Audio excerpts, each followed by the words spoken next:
welcome back. Today will be the first of 3 tutorials on open-ended AICs Type II. There are basically 3 possible outcomes for these chains, and so we'll do a short tutorial on each one instead of doing one marathon lesson like we did last time in video number 34. I am assuming you have all watched that video, plus videos number 3, number 4, and number 33, and that you understand everything we covered in all those lessons. So if there is anything you don't understand here today, please go back and watch those 4 tutorials. Since this is the first of these 3 related lessons, this video will be slightly longer than the others, only because we will cover the basics for Type II here today, and then I won't need to repeat them in the next 2 lessons, okay? All right, let's get to it. Unlike an AIC Type I, an AIC Type II is always going to begin and end with different digit candidates, like it will begin with a 3 and end with a 5, or it will begin with a 7 and end with a 2, for instance. But the catch is that these 2 endpoints must lie in 2 cells that can see each other, i.e. the 2 endpoint cells must be in the same house. Otherwise, no conclusions can be drawn. Let me repeat that. The 2 endpoints must lie in 2 cells that can see each other. Don't forget that.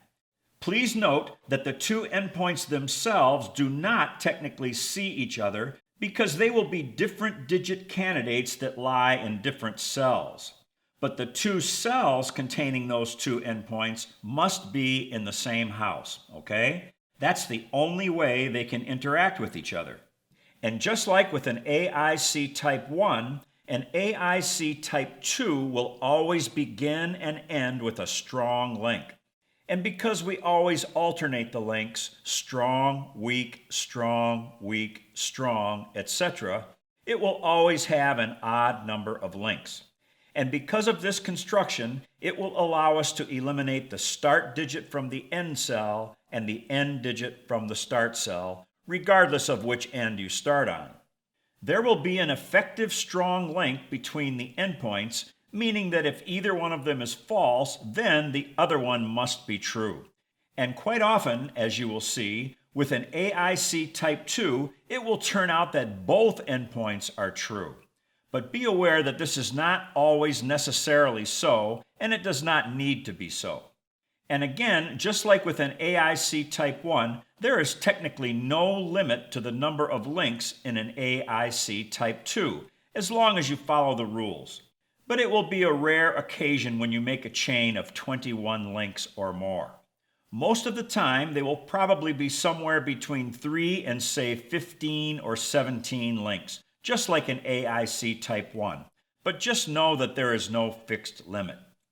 Next, an AIC Type II is always going to be reversible, meaning you can start on either end of the chain and it will make sense and you will get the same candidate eliminations, except that the true-false value of each node will flip whenever you reverse the chain, just like they do with an AIC Type I.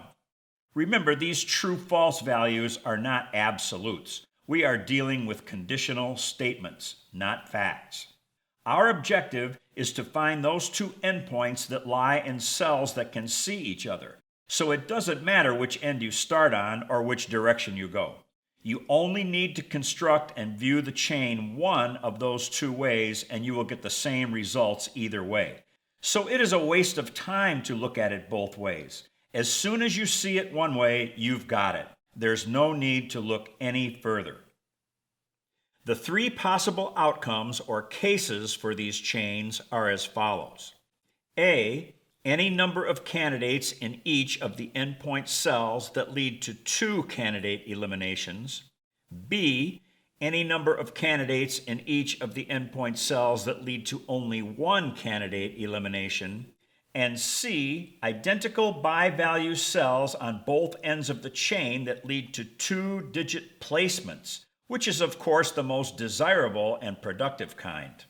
And of course, it is entirely possible that you can construct an AIC Type II and there will be nothing there to eliminate. But I'm not going to waste time demonstrating this, just know that it can happen. On a side note, an AIC Type II will never be an X chain, because at the very least, the first and last candidates will be different digits, and there will usually be many other different digits in the chain as well. So if you find yourself constructing an X chain using all same digit candidates, like only 5s or only 9s, then it cannot possibly end up being an AIC Type II. An X chain can only ever be an AIC Type I. I will use the exact same coloring scheme that I described in video number 34. So if anything about my coloring puzzles you, please go back and watch that tutorial. Today we will cover case A, where there can be any number of candidates in each endpoint cell and where we have 2 candidate eliminations, i.e. 1 elimination in each endpoint cell. And when I say any number of candidates, I of course mean any number greater than 1, because if there were only 1 candidate in a cell, that would be a naked single and you could just enter it immediately. Okay, let's take a look at some examples and see how these work. If you watched video number 4 and number 4a, parts 1 and 2, you should have a head start on the logic here. But let's go over it again to make sure it is crystal clear. We'll go through the logical steps in the chain for the first 2, and then after you are convinced that this technique is valid, we'll just look at the 2 endpoints for the rest, okay?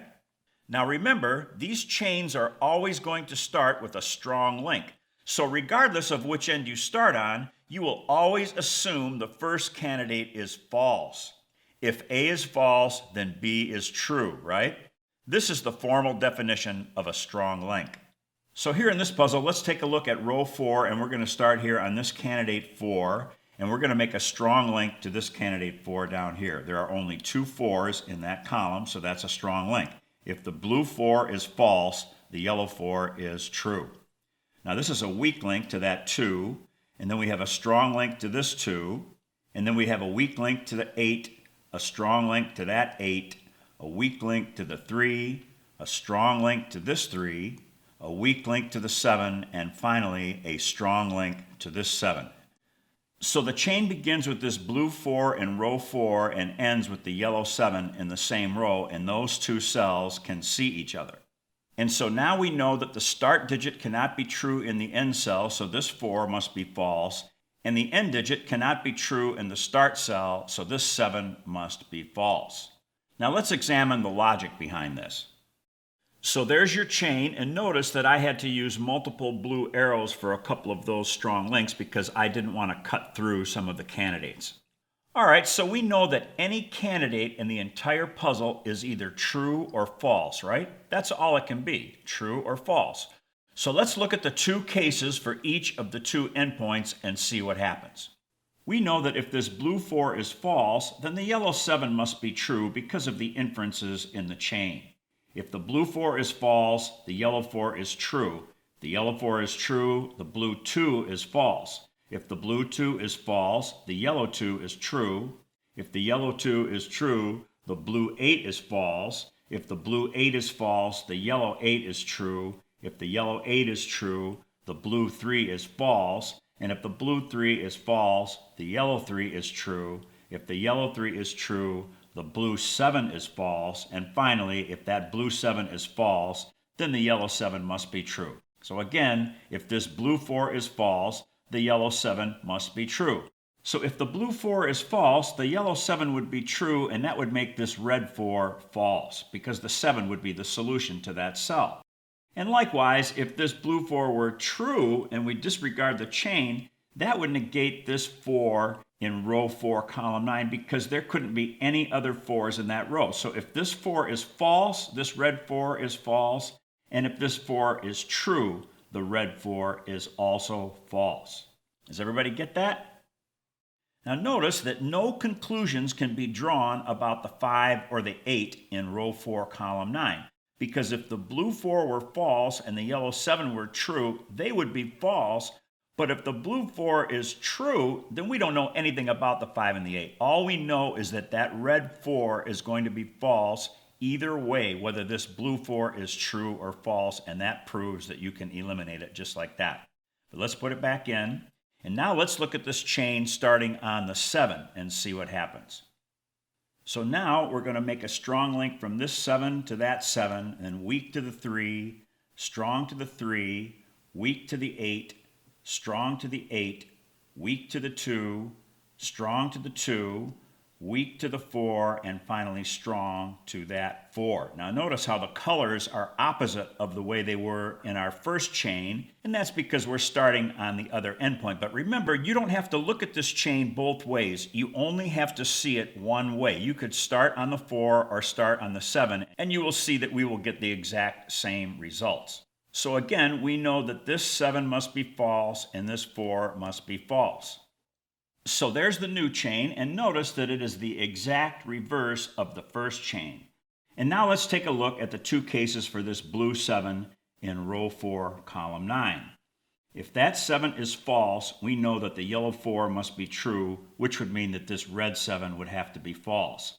And if the blue 7 is true, again, we know that this red 7 must be false because there can only be one 7 in that row. So either way, if this blue 7 is true or false, that would negate the red 7 in row 4, column 5. And again, no conclusion can be drawn about this 5 or this 6 in row 4, column 5, because if this blue 7 were true, that would negate this red 7, but it would have no effect on the 5 or the 6.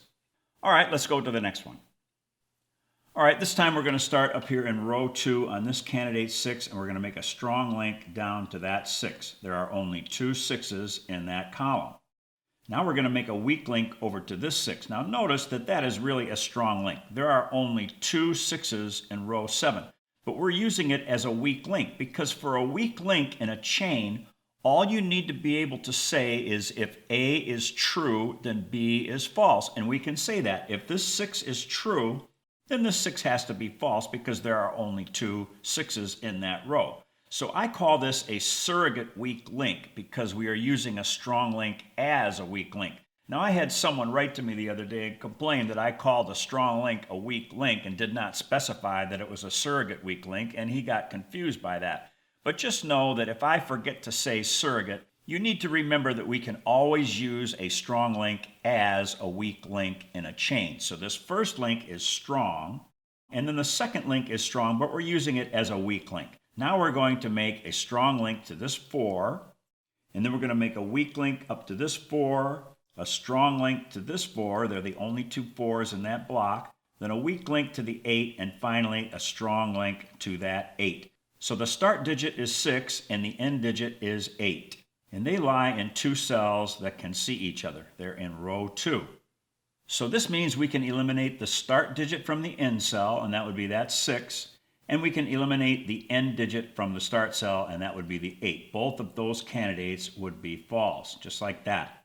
So let's put them back in, and now let's draw the chain.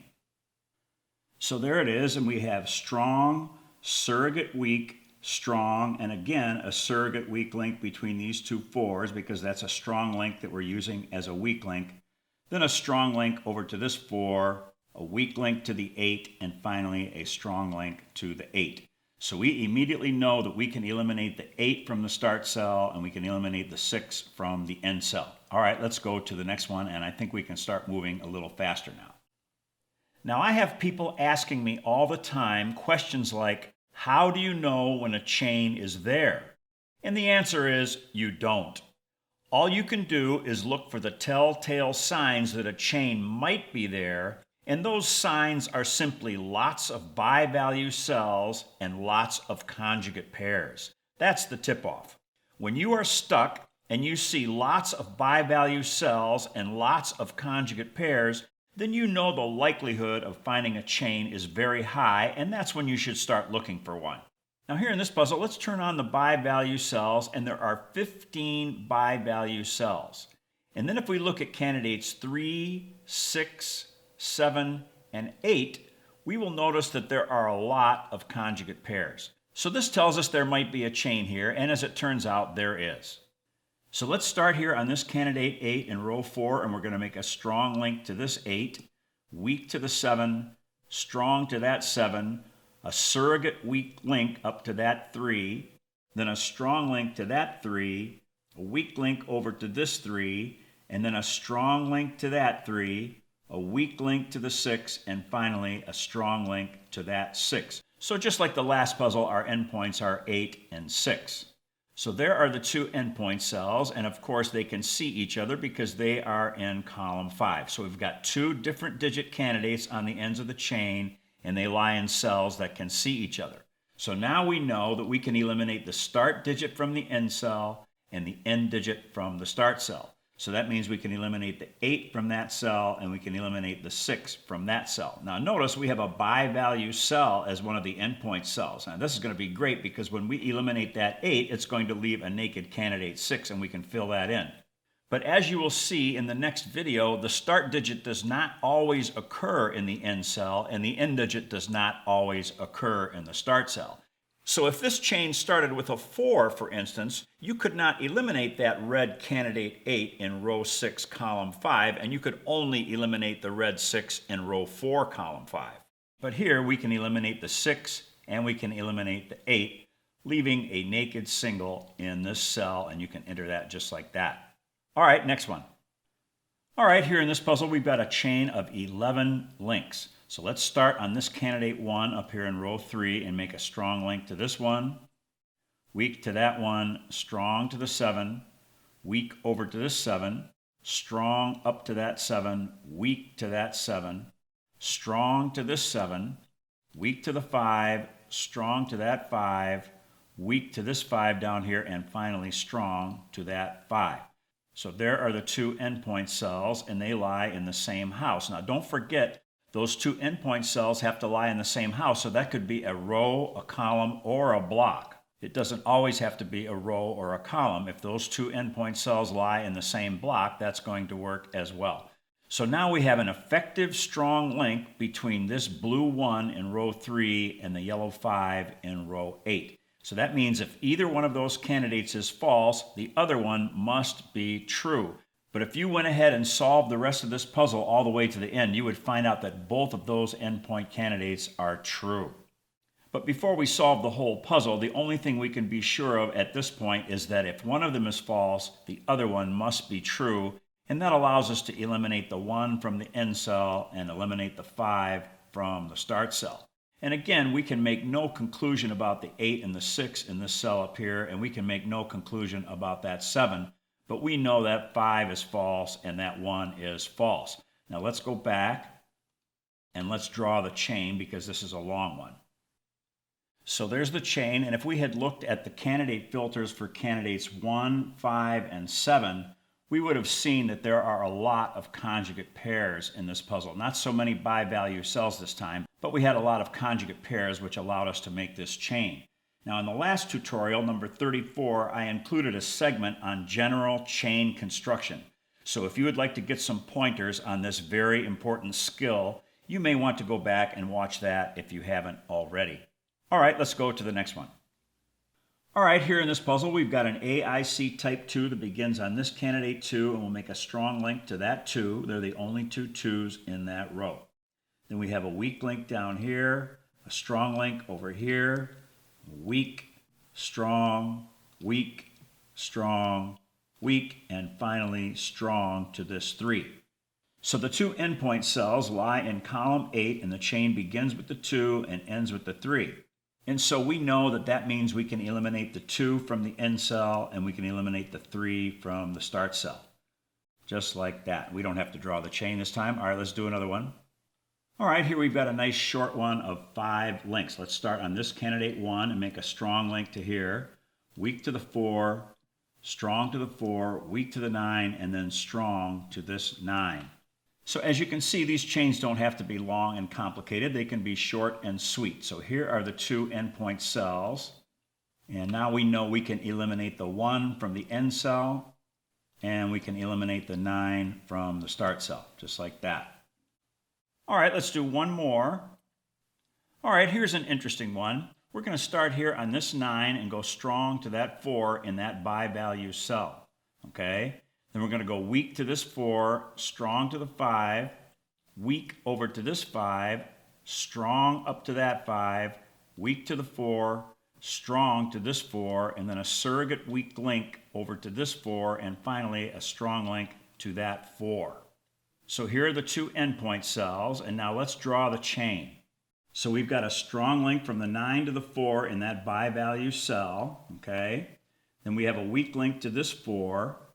Then there's a strong link to the 5, but there's not enough room to draw it, so just know that it's there. And then we have a weak link over to this 5. Then we have a strong link up to this 5, a weak link to the 4, and there's not enough room to draw it. So then we have a strong link down to this 4, okay? And then we've got a surrogate weak link over to this 4, and then we're going to finish up with a strong link to this 4. So now we can still eliminate the start digit from the end cell and the end digit from the start cell, but now look what happens. We're going to eliminate the 9 from the end cell, so that's going to be false, and the 4 is the end digit, so we can eliminate that from the start cell, and that's actually part of the chain. So this is an example of what's called cannibalism. And that yellow 4 in row 5, column 2 is false, even though it's part of the chain, because we can eliminate the end digit from the start cell. And we'll go over this more fully in video number 37 when we've got bi-value cells on both ends of the chain. Okay, that's going to do it for today. Don't forget to click the red subscribe button and the little bell icon if you would like to be notified of new video uploads. In the next video, number 36, we will take a look at AICs Type II that only have one elimination available. So I hope to see you back here for that very interesting lesson. Until then, be well and be happy.